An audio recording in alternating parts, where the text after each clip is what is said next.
വോട്ടർമാരുടെ സ്വകാര്യത പറയുമ്പോൾ അദ്ദേഹം പറയുന്ന ഒരു കാര്യമുണ്ട്. നമ്മുടെ അമ്മമാരുടെ എന്തുകൊണ്ടാണ് അങ്ങനെ പ്രത്യേകം പറഞ്ഞത്?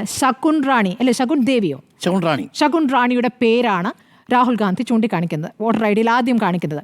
ശകുൻ റാണിയുടെ ക്രോപ്പ് ചെയ്തും ക്രോപ്പ് ചെയ്യാതെയുമുള്ള ഫോട്ടോകൾ എത്ര വോട്ടർ കാർഡുകളാണ് നമ്മൾ കണ്ടതാണല്ലോ. അപ്പോൾ ശകുൻ റാണി എന്ന 70-കാരിയെ അപമാനിക്കാനാണ് രാഹുൽ ഗാന്ധി വാർത്താ സമ്മേളനത്തിൽ അത് ചൂണ്ടിക്കാണിച്ചതെന്നാണ് പറയുന്നത്. അപ്പോൾ നമ്മുടെ അമ്മ പെങ്ങന്മാരെ അപമാനിച്ചുകൊണ്ട് അവരുടെ സ്വകാര്യത നശിപ്പിച്ചുകൊണ്ട് ഞാൻ അനുവദിക്കില്ല, തിരഞ്ഞെടുപ്പ് കമ്മീഷൻ അനുവദിക്കില്ല, വോട്ടർമാർക്ക് വേണ്ടിയാണ് ഞങ്ങൾ നിൽക്കുന്നത്, വോട്ടർമാർക്ക് വേണ്ടി ഞങ്ങളവിടെ മല പോലെ നിൽക്കുന്നു എന്നിങ്ങനെ തിരഞ്ഞെടുപ്പ് കമ്മീഷൻ ആവർത്തിച്ച് പറയുകയാണ്.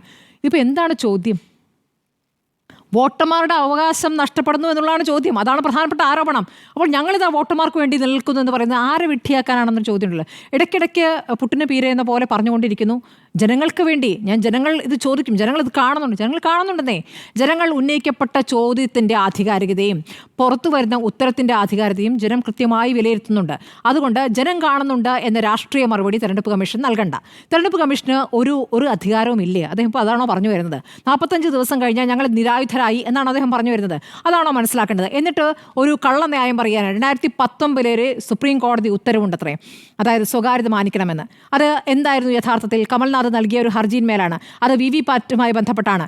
നോക്കൂ, ഓരോ കാലത്തും കാലം മാറുകയാണ്. ഇത് നമ്മളിത് ഡിജിറ്റൽ ഇന്ത്യയിലാണ് ജീവിക്കുന്നതെന്ന് പറയുമ്പോൾ ആ ഡിജിറ്റൽ ഇന്ത്യയിൽ സാങ്കേതികമായി വന്നിരിക്കുന്ന മാറ്റം തെരഞ്ഞെടുപ്പ് കമ്മീഷന് ബാധകമല്ലേ? അപ്പോൾ ഡിജിറ്റൽ രേഖകൾ നൽകില്ല എന്ന് പറയുന്നതിൽ ന്യായം 2019 ഉത്തരവ് ചൂണ്ടിക്കാണിച്ചുകൊണ്ട് അത് എവിടെ നിന്നൊക്കെയോ സമർത്ഥിക്കാൻ വേണ്ടി ഒരു വരി കൊണ്ടുവന്ന് പറയുകയാണ് അത് ചെയ്യാൻ പാടില്ല, അത് നിയമവിരുദ്ധമാണെന്ന്. ഇത് ആരെയാണ് ഇത് ബോധ്യപ്പെടുത്താനാവുക ഈ തരം മറുപടികളിലൂടെ? ഇത് ആരെ തൃപ്തിപ്പെടുത്താനുള്ള മറുപടിയായിട്ടാണ് വരുന്നത് എന്നുള്ള ചോദ്യം. ഇനി ഈ പറയുന്ന ശകുൻ റാണിയുടെ വിഷയം അവിടെ പറയുമ്പോൾ പിന്നെ പറയുന്ന രാഷ്ട്രീയ മറുപടി എന്താണ്? അഡ്രസ്സിൽ 0 വരുന്നത്. നോക്കൂ, തെരുവിൽ കിടന്നുറങ്ങുന്നവർക്ക് പോലും വോട്ട് ചെയ്യാൻ കഴിയുന്ന ഒരു സംവിധാനമാണിത്. ഒരു ഔദാര്യമാണ്. തെരുവിൽ കഴിയുന്ന ആയിരങ്ങളും പതിനായിരങ്ങളും ലക്ഷങ്ങളും ഉണ്ടെന്നാണോ അദ്ദേഹം പറഞ്ഞു വരുന്നത്? അപ്പോൾ ഇവിടെ സബ്കാ സാത്ത് സബ്കാ വികാസ് ഒക്കെ നടക്കുന്നുണ്ടോ എന്നൊരു ചോദ്യം കൂടി തെരഞ്ഞെടുപ്പ് കമ്മീഷൻ രാഷ്ട്രീയ മറുപടി നൽകുന്ന സ്ഥിതിക്ക് അതും ചോദിക്കാവുന്നതാണ്. ഈ തെരുവിൽ കഴിയുന്ന ഒരുപാട് പേരുണ്ടോ? അവർക്കും വോട്ടവകാശം, അവരുടെ അഡ്രസ്സൊക്കെ 0 ആയിട്ടാണ് ഞങ്ങൾ രേഖപ്പെടുത്താറ് എന്ന് പറഞ്ഞു. ഒരു പുതിയ വിവരമാണ്. അതിൽ ഭരിക്കുന്നവർ മറുപടി പറയേണ്ട ഒരു കാര്യം കൂടിയാണ്. ഇത്രയും 0 എത്ര പേരുണ്ട് എന്നുള്ള കാര്യം അതവിടെ നിൽക്കുന്നു. ഇനിയിപ്പോൾ അച്ഛൻ്റെ സ്ഥാനത്തുള്ള ABCD EFGH വരുന്ന അതിൻ്റെ കാര്യമോ? മിണ്ടിയിട്ടില്ലല്ലോ.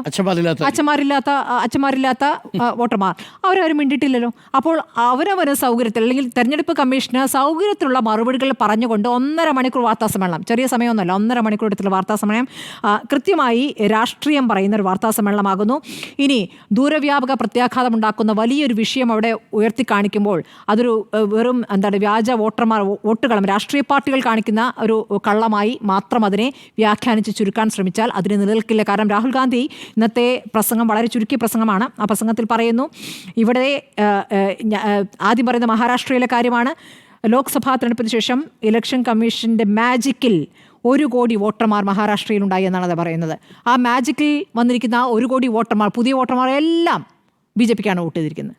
മുഴുവൻ പുതിയ വോട്ടർമാരും BJPക്ക് വോട്ട് ചെയ്യുകയും ഞങ്ങളുടെ നേരത്തെയുള്ള വോട്ടർമാർ അവിടെ നിൽക്കുകയും ചെയ്യുന്നു എന്ന് പറയുന്നുണ്ട്.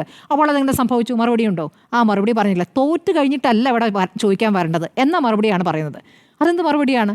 എങ്ങനെ 1 കോടി വോട്ടർമാർ കൂടി എന്നതിന് മറുപടി വേണ്ടേ? മറുപടിയില്ല.